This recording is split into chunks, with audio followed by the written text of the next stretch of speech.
Hai guys, ketemu lagi bersama gue Samuel dan ini Dinar. Halo. Kita adalah leader di dua perusahaan asuransi yang berbeda. Dan hari ini kita mau bahas tentang fun fact yang menjadikan asuransi kesehatan itu sangat menarik. Dan apa nih yang perlu khalayak ramai tahu nih tentang asuransi kesehatan. Kadang-kadang orang bilang kan compare dulu nih ke A ke B gitu. Kalau kita lagi educate teman-teman kita yang mau beli asuransi kesehatan. Nah, di kesempatan kali ini kita mau edukasi kalau sebenarnya semua ketentuan di asuransi kesehatan itu sama.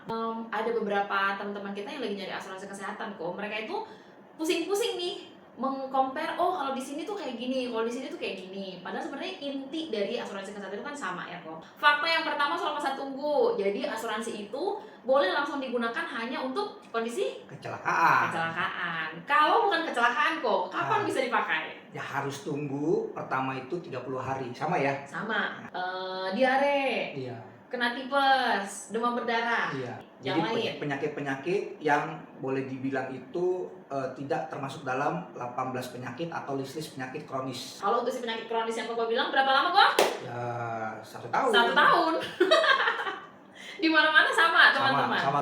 Okay. Tapi ada nggak sih kalau misalkan di perusahaan lu tuh yang masa tunggu untuk kanker, kalau di Manulife itu namanya masa tunggu eliminasi penyakit kanker. Sama. Yaitu 90 hari. 90 hari. Sama guys. Jadi kalau kata orang enggak di sini bla bla, itu hoax teman-teman ya. Yang benar adalah sama semuanya. Investigasi di tempat lu ada nggak ya, kok? sama. Nah kan 24 bulan. 24 bulan. Itu namanya early claim teman-teman. Nah sama kan early claim. Jadi kalau misalnya polisnya belum 2 tahun terus tiba-tiba udah ngeklaim, ya udah perlu dong untuk perusahaan. Kok cepat banget lu ngeklaim? Kenapa dong? Jangan-jangan Nah, ada sesuatu yang waktu dia bikin polis asuransi tidak dilaporkan. Kalau misalnya kita jujur di awal semuanya oke, ya tidak ada yang perlu ditakutkan. sama kan? Jadi kita kalau mau edukasi nasabah mau beli asuransi selalu kita bilang ya kok hal yang sama, harus jujur. Iya betul. Jangan ada dusta di antara kita. Setuju. Di asuransi juga bukan hanya di percintaan, oke?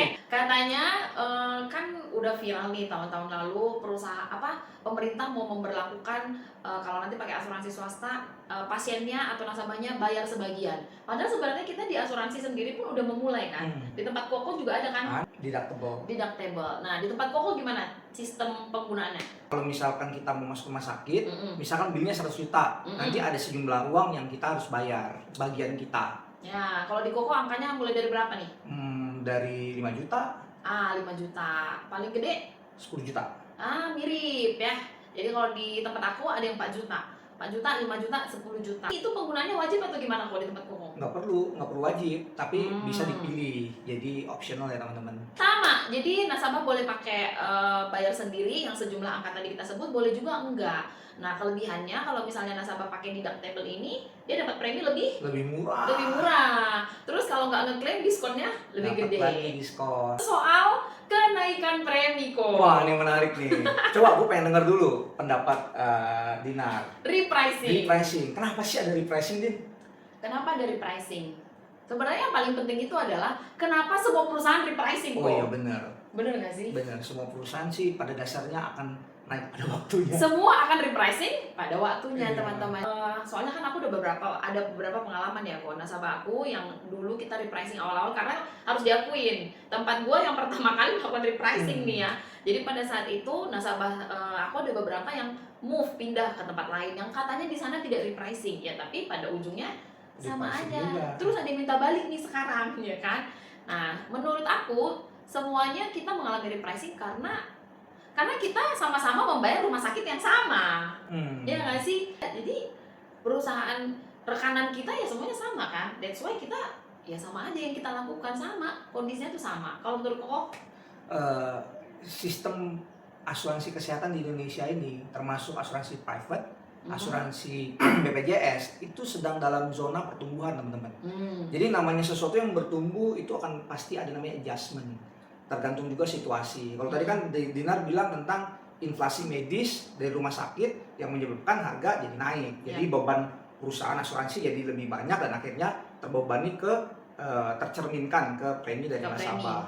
Nah itu sebenarnya bagian dari satu sistem besar teman-teman, di mana ya Indonesia ini sedang bertumbuh sistemnya.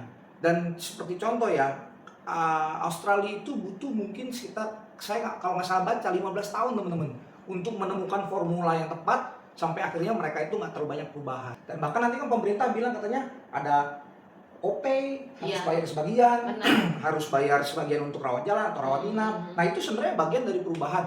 Tapi yang saya pastikan, semua perusahaan asuransi tentu memberikan yang terbaik buat nasabah-nasabah mereka. Ya. Cuman ada mekanisme yang mereka harus lakukan. Benar kan ya? Setuju ya? Setuju. Ada lagi kok. Jadi biasanya kan di asuransi kesehatan, kalau misalnya di tempat aku nih, langsung orang udah pada tahu, gua nggak mau pilih Pru karena di Pru nggak cover gigi, nggak cover kacamata, nggak ada melahirkan. Nah, fun fact-nya di tempat Koko nih. Ya, kalau di Manulife sih ada ya teman-teman ya, untuk melahirkan, untuk gigi, ya kan, kacamata yang nggak ada. Nggak ada. Nggak ada kalau kacamata. Oke, gigi ada. Oke.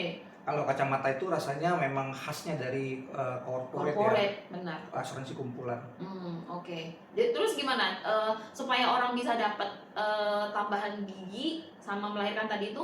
Apakah sama memang udah di dalam apa gimana kok di tempat? Optional teman-teman. Jadi itu bentuknya add-on atau rider.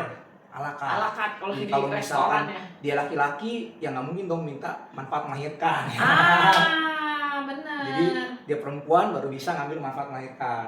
Kalau dia perempuan pun usia di atas usia produktif, dia juga nggak bisa ngambil. Jadi memang itu optional juga. Jadi sama seperti gigi juga. Jadi ada rider tambahan yang kita bisa ambil dan tentunya dengan premi yang nambah juga teman-teman. Seperti itu teman-teman.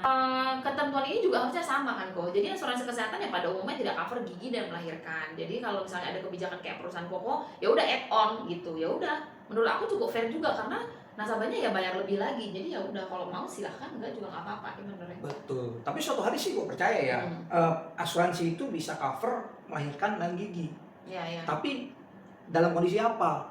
Dalam kondisi di mana perusahaan asuransi itu sudah menemukan mekanisme untuk supaya nasabah-nasabah yang milih produk ini, yang misalkan ngambil asuransi melahirkan, enggak setelah melahirkan dia tutup polis. Benar. Karena kan ada yang kita tahu namanya abuser kan. Jadi aku pengen melahir ini, habis itu ya udah saya bikin aja, udah selesai, habis itu saya tutup ya kan. Nah kalau mekanismenya sudah ketemu caranya untuk bisa mencegah itu terjadi, ya pasti akan ada. Ya, intinya pasti ada syarat dan ketentuan yang diberlakukan untuk mendapatkan manfaat lebih. Intinya tidak ada yang gratis ya. Tidak ada yang gratis. Teman-teman, asuransi kesehatan pada dasarnya di semua perusahaan itu mirip-mirip teman-teman. Nggak ada produk yang sempurna. Setiap perusahaan ada plus, ada minus. Setuju. Tapi kalau saya selalu bilang ke orang-orang dan edukasi, kalau misalkan itu polis bukan Samuel agentnya, berarti itu polis belum sempurna teman-teman. Nggak tahu kalau Dinar gimana. Kita kan udah lebih dari 5 tahun di asuransi ya kok. Jadi menurut aku kalian mau beli polis dimanapun itu sama aja. Yang penting kalian menemukan agen yang berfungsi pada saat kalian membutuhkan.